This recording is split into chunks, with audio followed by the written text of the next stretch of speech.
Hi hello namaste welcome back to our channel money blogs. So ఈరోజు video వచ్చేసి కాకరకాయ fry అనమాట. అమ్మో కాకరకాయ నేను తినను, నాకు వద్దు, చాలా చేదుగా ఉంటుంది, నాకు అస్సలు ఇష్టం ఉండదు అని చెప్పేవాళ్ళు మీ ఇంట్లో కూడా ఉన్నారా? సో చిన్నవాళ్ళు పెద్దవాళ్ళు అందరూ ఎంతో ఇష్టంగా తినే విధంగా అయితే ఇప్పుడు నేను కాకరకాయ ఫ్రై చేసి చూపించబోతున్నాను. తప్పకుండా లాస్ట్ వరకు అయితే చూడండి, తప్పకుండా నచ్చుతుంది. అందుకోసమని నేను కాకరకాయకి పైన స్కిన్ తీసేసి సన్నగా కట్ చేసి పెట్టుకున్నాను. చాలా సన్నగా కట్ చేసుకోవాలన్నమాట, అంటే ఫ్రై చేయడానికి టైం ఎక్కువ పట్టదు.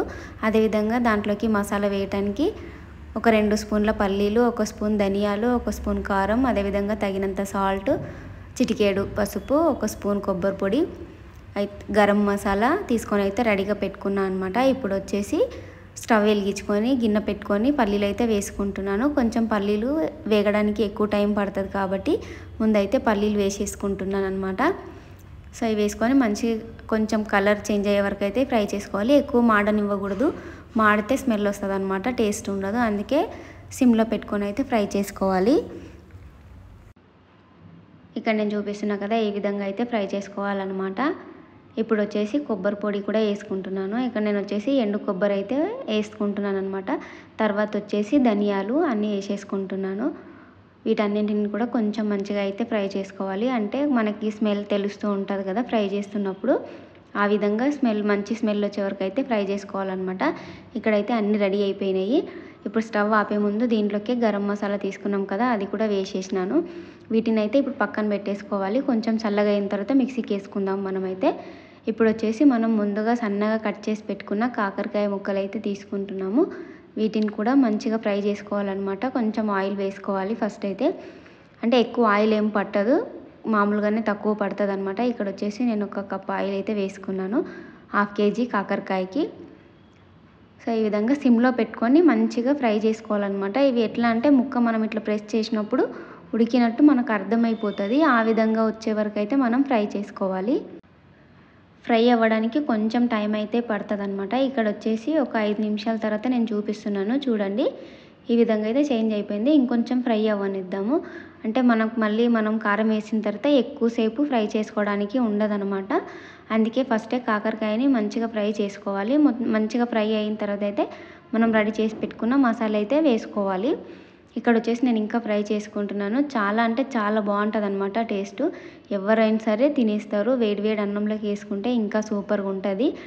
మీకు ఒకవేళ తినగలుగుతాం అనుకుంటే కొంచెం నెయ్యి వేసుకున్నా కూడా చాలా బాగుంటుంది అనమాట. తప్పకుండా ఒకసారి ట్రై చేయండి. చిన్న పిల్లలు కూడా తింటారు, అదేవిధంగా పెద్దవాళ్ళు కూడా తింటారు. చాలా అంటే చాలా బాగుంటుంది. సో ఇలాంటి మరిన్ని వీడియోస్ మీకు కావాలి అనుకుంటే మన ఛానల్ని సబ్స్క్రైబ్ చేయండి. వీడియో లాస్ట్ వరకు చూసిన తర్వాత నచ్చినట్టయితే ఒక లైక్ ఇవ్వండి. ఎవరికైనా యూజ్ అవుతుంది వీడియో అనుకుంటే తప్పకుండా షేర్ చేయండి. సో ఇప్పుడైతే ఈ విధంగా ఫ్రై చేసుకున్నాం కదా, ఇంకా మంచిగా ఫ్రై అవ్వాలన్నమాట. నేను చూపిస్తున్న విధంగా మీరు ఫస్ట్లో చూసినప్పటికీ ఇప్పటికీ మొత్తం దగ్గరకు వచ్చేసింది కదా. ఇప్పుడైతే రెడీ అయిపోయిందనమాట కాకరకాయ ఫ్రై. అంటే కాకరకాయలు రెడీ అయిపోయినాయి. ఇప్పుడు మనం ముందుగా ఫ్రై చేసి పెట్టుకున్నాం కదా, వాటన్నింటినీ మిక్సీ జార్లోకి అయితే తీసుకుంటున్నాను. సో ఈ విధంగా మిక్సీ జార్లోకి అయితే వేసుకొని వీటిని ఇప్పుడు పౌడర్ చేసేసుకుందాము. ఇక్కడ చూస్తున్నట్టయితే ఇట్లా మరీ మెత్తగా కాకుండా మరీ బరక కాకుండా నేనైతే మీడియంగా అయితే పౌడర్ చేసుకున్నాను. ఈ పౌడర్ని అంతాను ఇప్పుడు మనం ఫ్రై చేసుకున్న కాకరకాయలు అయితే వేసుకోవాలన్నమాట. ఇక్కడ నేను స్టవ్ ఆపేయలేదు, సిమ్లో పెట్టుకొని ఇదంతా ప్రాసెస్ చేస్తున్నాను అనమాట. ఇప్పుడు కాకరకాయలు చూస్తున్నారు కదా, మొత్తం అయితే ఫ్రై అయిపోయినాయి. మీకు ముక్క చూస్తున్నట్టయితే అర్థమైపోతుంది అనమాట ఉడికిపోయిందనేసి. సో మీరు మరీ ఆయిల్ తక్కువ వేసుకొని కచ్చా పచ్చగా వేయించుకున్నట్టయితే చేదు వస్తుంది. అందుకోసమని ఈ విధంగా మొత్తం ఉడికే వరకు అయితే ఫ్రై చేసుకోవాలి. అస్సలు చేదు అనేది ఉండదు, చాలా బాగుంటుంది అనమాట. ఈ విధంగా అయితే మనం కాకరకాయ ఫ్రై చేసుకున్నాం కదా, ఇప్పుడు మిక్సీకి వేసుకున్న పౌడర్ని కూడా వేసేసి మంచిగా కలిపేసుకుందాము. ఇది వేసుకున్న తర్వాత ఒక 2 నిమిషాలు అయితే కలిపేసుకోవాలి. కొంచెం అంటే మసాలా మొత్తం ఆ ముక్కలకి పట్టే వరకు అయితే ఫ్రై చేసుకుంటూ ఉండాలి. సిమ్లోనే ఉండాలి స్టవ్ అయితే, హై ఫ్లేమ్లోకి అయితే మార్చుకోకూడదు. సిమ్లో పెట్టుకొని ఇదంతా ప్రాసెస్ అయితే చేయాలన్నమాట. సో ఈ విధంగా అయితే ఫ్రై చేసుకోవాలి.